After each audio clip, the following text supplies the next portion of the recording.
Hello students, welcome to global online. This is Ankita Sood. Paper one के final preparation के लिए full syllabus most important and expected questions की series आज मैं आपके लिए लेकर आई हूँ।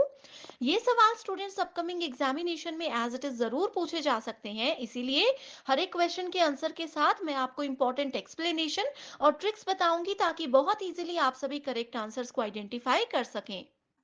स्टूडेंट्स, पेपर वन में आपको हेल्प करने के लिए कंप्लीट कोर्स में लेकर आई हूँ जिसका न्यू बैच स्टार्ट हो रहा है। इस बैच की सबसे खास बात यह है कि इसमें हम आपको रोज 2 से 3 लाइव लेक्चर्स के साथ पेपर से पहले 100% सिलेबस तो कवर करवाएंगे ही, साथ ही आपकी पेपर से पहले फुल सिलेबस एमसीक्यूज और पीवाईक्यूज के साथ रिविजन भी हो जाएगी, जहां पर आपको कुछ ऐसे टिप्स और ट्रिक्स बताए जाएंगे जिससे इजीली आप एग्जाम में करेक्ट आंसर्स को आइडेंटिफाई कर सकते हो। फाइनल प्रिपरेशन के लिए full syllabus updated mock test भी है एंड रिवीजन के लिए 5000 एमसीक्यूज भी हैं जिसमें आपको आंसर्स के साथ एक्सप्लेनेशन भी मिलती है, ताकि अगर अभी तक आपके कोई कॉन्सेप्ट क्लियर नहीं है तो वो क्वेश्चंस के साथ में इजीली क्लियर होते रहे। तो स्टूडेंट्स, लिमिटेड पीरियड के लिए ये डिस्काउंट आपको दिया जा रहा है। आप गिवन नंबर्स पर व्हाट्सएप के थ्रू कॉल या मैसेज करके पूरी जानकारी भी ले सकते हो। साथ ही फ्री वीडियोस और मॉक टेस्ट के लिए ग्लोबल ऑनलाइन ऐप को डाउनलोड कीजिए। स्टोर सेक्शन पर सर्च बार में आपको लिखना है कोर्स का नाम, कंटेंट पर जाएंगे तो आप देखेंगे कि बहुत से फ्री वीडियोस अवेलेबल हैं। आपको हर यूनिट में मॉक टेस्ट मिल जाएंगे, पीडीएफ नोट्स मिल जाएंगे, वीडियो लेक्चर्स मिल जाएंगे। साथ ही आपके स्टेट के अलावा अदर स्टेट्स के पीवाईक्यूज भी हम आपको प्रोवाइड करवाते हैं, जो कि अपकमिंग एग्जाम में आपको एज इट इज देखने को मिल सकते हैं। तो ये स्टूडेंट्स एक ऐसा कोर्स है जो कि कम समय में पेपर वन की हेल्प से आपको एग्जाम को क्वालिफाई करने में मदद कर सकता है। फर्स्ट क्वेश्चन है, फुल फॉर्म ऑफ मूक इज व्हाट। सो ये बहुत इंपॉर्टेंट क्वेश्चन है, बहुत बार आता है।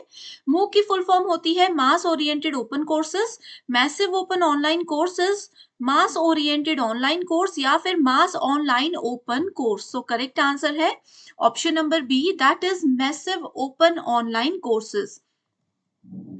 Next is Swayam is designed to achieve the 3 cardinal principle of education policy। अब देखिए यहाँ पर स्वयं के बारे में पूछा गया है। इसमें कहा है कि स्वयं के 3 कार्डिनल प्रिंसिपल्स होते हैं, 3 प्रमुख सिद्धांत होते हैं जिनके ऊपर स्वयं काम करता है। वो 3 प्रिंसिपल कौन कौन से हैं? लिबर्टी, इक्वालिटी और फ्रेटर्निटी। बहुत इंपॉर्टेंट क्वेश्चन है, हमने लाइव क्लास में भी डिस्कस किया है।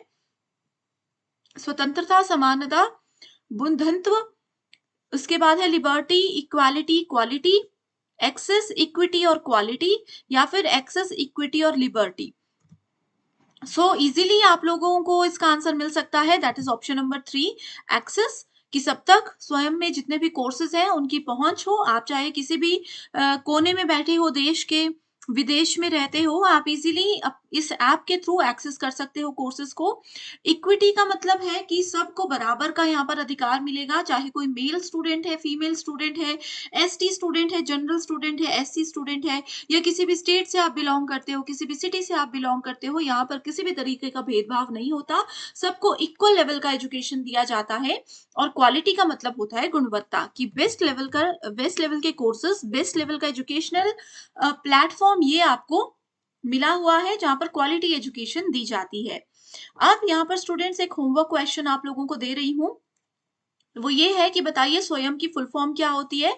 एग्जाम में बहुत बार आया है, अपकमिंग एग्जाम में भी जरूर आएगा। What is the full form of स्वयं, एंड स्वयं को लॉन्च कब किया गया था, ये भी आप मुझे कमेंट करके बताइए।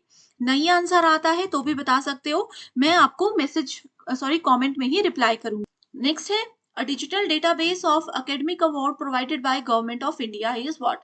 So ये हम लोगों ने रिसर्च एप्टीट्यूड में डिजिटल इनिशिएटिव्स वाले वीडियो में पढ़ा था लाइव सेशन में, कि डिजिटल डेटाबेस कौन सा है जहां पर सभी के एकेडमिक अवार्ड्स सेव किए जाते हैं। ऑल ओवर इंडिया के एकेडमिक अवार्ड्स को, अकादमिक पुरस्कारों का रिकॉर्ड यहाँ पर आपको मिल जाएगा। National digital library, national academic library, national academic depository, या फिर national digital depository. So correct answer है option number 3, that is national academic depository. ये भी हमने पढ़ा था, ये बहुत इंपॉर्टेंट है। नेशनल डिजिटल लाइब्रेरी, ये एक डिजिटल लाइब्रेरी है जिसको आप लोग अपने मोबाइल फोन में ही इजीली एक्सेस कर सकते हो।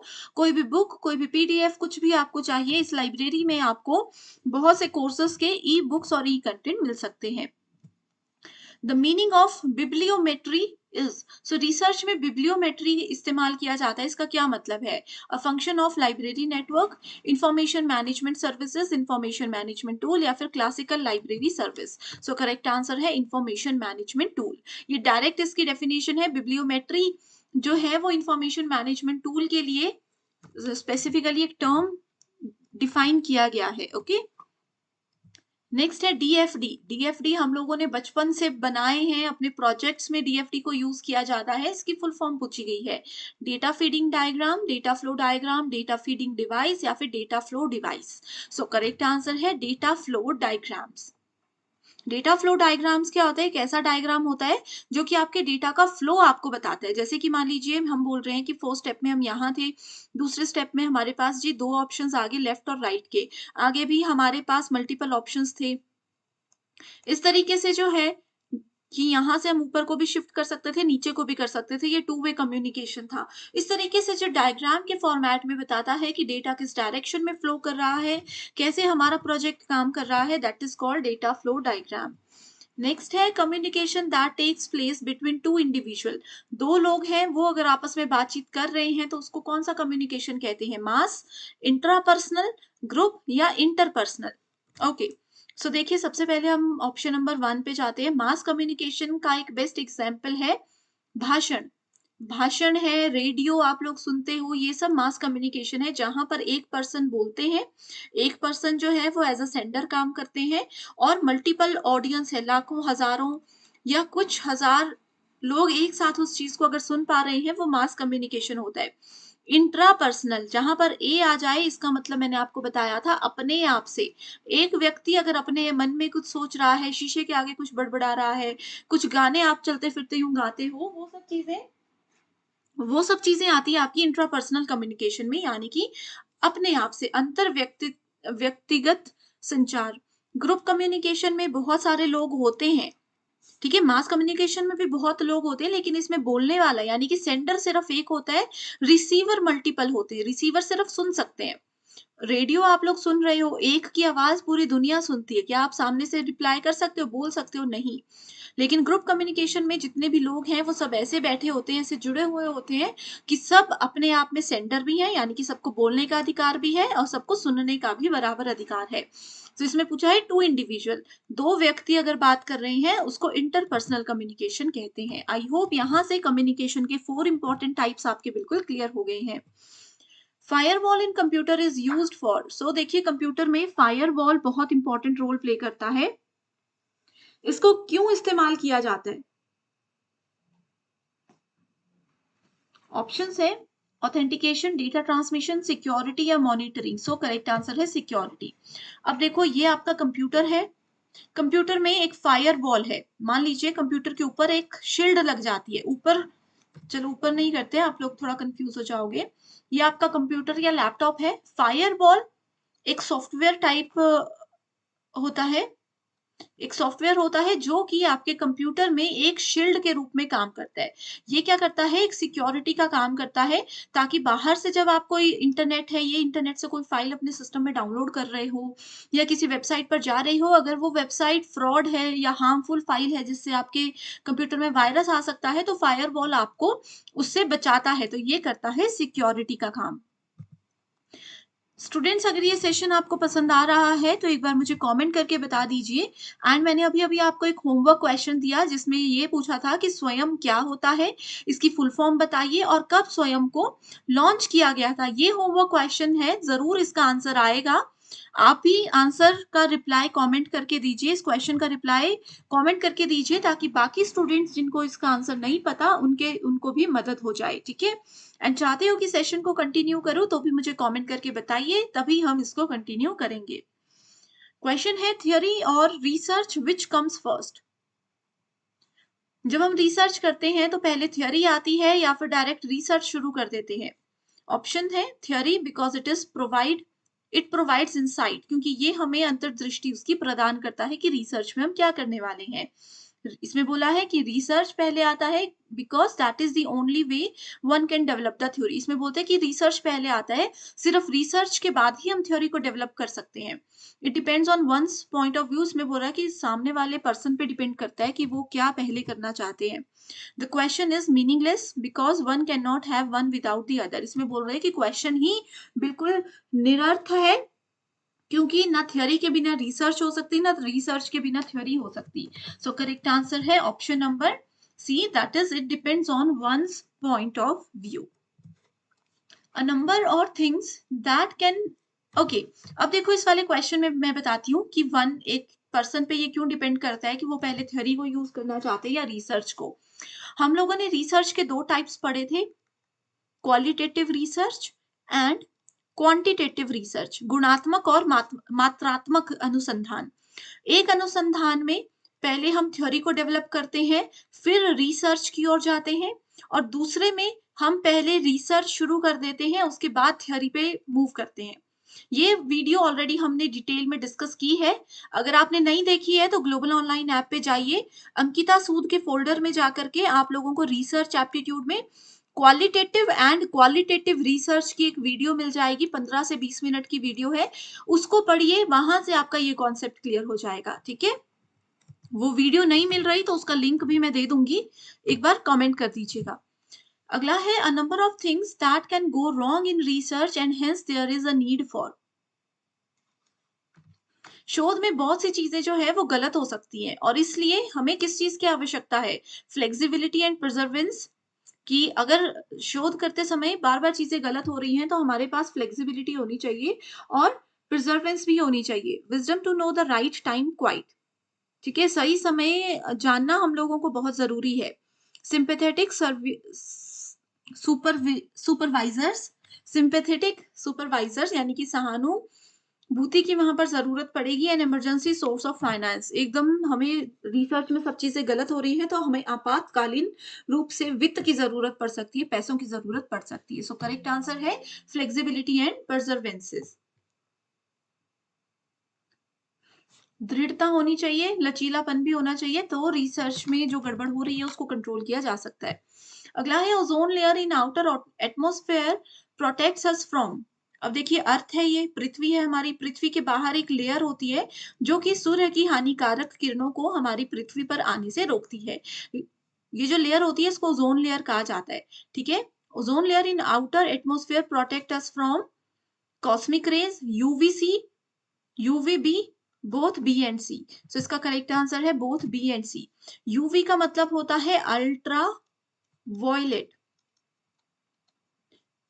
पर बैंगनी, आई थिंक हिंदी में इसको पर बैंगनी किरणें कहते हैं, जो सूर्य की हानिकारक किरणें होती हैं जो पृथ्वी तक आने से रोकता है हमारा ozone layer. Horizontal equivalent is distance between successive lines which is called the two contours, यानी कि आकृति। इंपॉर्टेंट क्वेश्चन नहीं है, रैंडम क्वेश्चन है, एक्सपेक्ट इसको नहीं कर सकते हम अपकमिंग एग्जाम में। Next is consider the conversation, दो लोगों के बीच की बातचीत है। रीतम बोलते हैं I just hear that Julie had failed in her annual examination. Ritam बोलता है कि जूली नाम की लड़की है जो कि अपने फाइनल एग्जाम में फेल हो चुकी है, ऐसा मैंने सुना।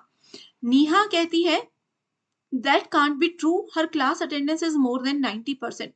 तो नेहा बोलती है कि जूली जो है वो फेल नहीं हो सकती, उनकी क्लास अटेंडेंस 90% से ज्यादा है। From the conversation it can be inferred that, इन दोनों की बातचीत से आपको क्या लगता है? Neha knows that Ritam is a liar, Neha इसमें जानती है कि रीतम झूठ बोल रहा है। Ritam knows that Julie has actually failed in her annual examination. Ritam को कंफर्मेशन है कि जूली सच में फेल हो चुकी है। Neha assumes that whoever is regular in class cannot fail in the examination. Neha की स्टेटमेंट से ये लग रहा है कि इसको ऐसा मालूम है कि भाई जिनकी अटेंडेंस अच्छी होती है क्लास में, जो बच्चा क्लास में रेगुलर आता है वो कभी भी फेल हो ही नहीं सकता। एंड फोर्थ ऑप्शन है Neha assumes that in order to pass the examination one has to be regular in class। और फिर ये बोला है कि नेहा के हिसाब से अगर आपको पास होना है तो आपको क्लास में रेगुलर ही रहना पड़ेगा। सो कौन सी स्टेटमेंट सही है? ऑप्शन नंबर 3 सही है। नीहा के हिसाब से ये कहा जा रहा है कि जो भी बच्चा क्लास में रेगुलर आता है, अब किसी बच्चे की 90% तक अटेंडेंस है, इसका मतलब है वो क्लास में रेगुलर आ रहा है, तो वो कभी फेल हो ही नहीं सकता। तो ये है करेक्ट आंसर। थोड़ा सा लॉजिकल व्यू पॉइंट है, इसमें रट्टा मारना याद रखने जैसा कुछ नहीं है। Next is the arithmetic mean of 4 integer was computed as 15। Mean है 4 नंबर्स का 15। Later it was seen that the number 10 was wrongly taken to be 30. What will be the correct mean of numbers? Okay, so ये है answer 10। Explanation आप देखिए, इसमें बोला है बाद में पता चलता है कि 10 को हमने गलती से रख लिया था 30। if 10 was taken as 30, it means that the value definitely increase होगी, है ना। पहले 4 नंबर्स का मीन 15 था, उसके बाद वैल्यू 10 से 30 हो गई, तो डेफिनेटली मीन उसका बढ़ेगा। Okay, so we can say that average should be less than 15। So less than 15 में ये ऑप्शन भी नहीं आएगा, ये ऑप्शन भी नहीं आएगा। So now the value is increased by 20, क्योंकि पहले 10 थी वैल्यू, अभी वैल्यू 30 हो चुकी है, तो डिफरेंस आ गया 20 का, इसलिए यहाँ पर लिखा है the value is increased by 20। सो 20 divided by 4 equals to 5 and 15 minus 5 equals to 10। So ये आ गया correct answer. Next is 84,000 in a publishing concern which aims to translate all of Buddha words। ठीक है, सो ये याद ही रखना है, इसमें कोई लॉजिक नहीं है। For improvement of science education in school, the national policy on education does not have provision for। ये क्वेश्चन पहले भी एज इट इज पूछा गया है। सो इसमें कहा है कि नेशनल पॉलिसी ऑन एजुकेशन जो है साइंस एजुकेशन से रिलेटेड स्कूल में, उसमें किस चीज का प्रावधान नहीं दिया गया। Training for science and math teacher, science kits to upper primary school, library facilities in school and senior schools, या फिर facilities for free admission and tuition fee for SC ST and star marks in class 10 final examination। so ये है इसका correct answer. Students I think जो हमने पहले एक video में ये क्वेश्चन पढ़ा है, उसमें आंसर मैंने गलती से ऑप्शन नंबर 2 बताया है, सो आप इसको करेक्ट कर लीजिएगा, ऑप्शन नंबर 4 करेक्ट होगा। Which one of the following is an ISRO satellite which can be used for defense purpose? so ISRO ने एक सैटेलाइट बनाया है जिसको कि डिफेंस पर्पस के लिए स्पेसिफिकली डिजाइन किया गया था, ठीक है, जिसका उपयोग रक्षा उद्देश्यों के लिए किया गया था। वो कौन सा एक ऐसा सैटेलाइट है? सो इस सैटेलाइट का नाम है रिसत। नेक्स्ट इज दो स्टेटमेंट्स दी है। स्टेटमेंट 1 बोलती है if you have any problem bring them to me, यदि आपको कोई समस्या है तो मेरे पास आए। अजम्पशन है यू हैव सम प्रॉब्लम, मैंने आपको कहा कि आप बच्चे हैं, आप स्टूडेंट्स हैं, आपको कोई भी समस्या आ रही है तो मेरे पास आइए, क्योंकि मैंने ये धारणा रख ली है कि आप लोग पहली बार पेपर दे रहे हो, आपको प्रॉब्लम जरूर होंगी। और असम्पशन 2 बोलती है I can solve any problem. Assumption 2 बोलती है कि भाई मैं इतनी महान हूं कि मैं कोई भी समस्या का समाधान कर सकती हूँ। सो करेक्ट आंसर क्या होगा? Only assumption 1 is implicit, only 2 is implicit, कोई भी इम्प्लिसिट नहीं है, या बोथ इम्प्लिसिट है। सो करेक्ट आंसर है only assumption 2 is implicit in this statement। कथन में केवल धारणा 2 निहित है। नेक्स्ट है the population of Guwahati was 3000 on 31st December in a particular year। ठीक है, किसी भी एक्स ईयर में गुवाहाटी की जो पॉपुलेशन है वो 3000 थी। In the next calendar year population increased by 4 year, x में हमने एक साल और जोड़ दिया, पॉपुलेशन आपकी 3000 में 4% और बढ़ गई। And the subsequent calendar it is decreased by 3%। What was the total population after 2 calendar year? So देखिए ये है 3026, ये है इसका सॉल्यूशन। पहले देखो 3000 थी, उसका 4% बढ़ गई, तो 3000 का 4% 120 आ गया, तो पॉपुलेशन हो गई 3120। उसके बाद बोला कि अगले साल, जैसे मान लीजिए 2019 में 3000 थी, 2020 की हमने ये निकाली, 2021 में पॉपुलेशन का ये कहा गया था कि 3% घट गई है, ठीक है। सो इसका 3%, 3120 का 3% घट गया है, दैट इज 93.6। इसको माइनस करोगे तो approximate value will be 3026। Next is ये वाला क्वेश्चन जो है स्टूडेंट्स, बहुत बच्चे मुझसे पूछ रहे थे कि इस टाइप के क्वेश्चंस एग्जाम में आते हैं तो हम कैसे पढ़ें। इसमें सिर्फ पीवाई क्यूज पढ़ लीजिए। ये जो न्यूज़पेपर है पब्लिश्ड फ्रॉम है कि कहाँ से इसको पब्लिश किया गया था, किस ईयर में पब्लिश किया गया था, किन्होंने पब्लिश किया था, उन पर्सन का नाम, ये सब जो है सिर्फ पीवाई क्यूज में पढ़ लीजिए। एक्स्ट्रा इसके लिए आपको कुछ करने की जरूरत नहीं है। ओके, सो ऑलरेडी 4 सीरीज हम कवर कर चुके हैं पीवाई क्यू की, जहां पर हमने 8 से ज्यादा क्वेश्चन, सॉरी लगभग 10 क्वेश्चंस को शेयर कर लिया है आपके साथ। बाकी के क्वेश्चंस भी हम आगे करते रहेंगे, इनको याद रखिए, आगे कुछ नहीं पढ़ना, ठीक है। ये क्वेश्चन भी सिर्फ आसाम सेट के लिए इंपॉर्टेंट है, बाकी सेट के लिए इंपॉर्टेंट नहीं है। Tribune, Sangai express, Deccan Herald या फिर हिंदुस्तान टाइम्स। सो देखिए कहां से ये पब्लिश हुआ है। आपका जो ट्रिब्यून है that was published from Chandigarh.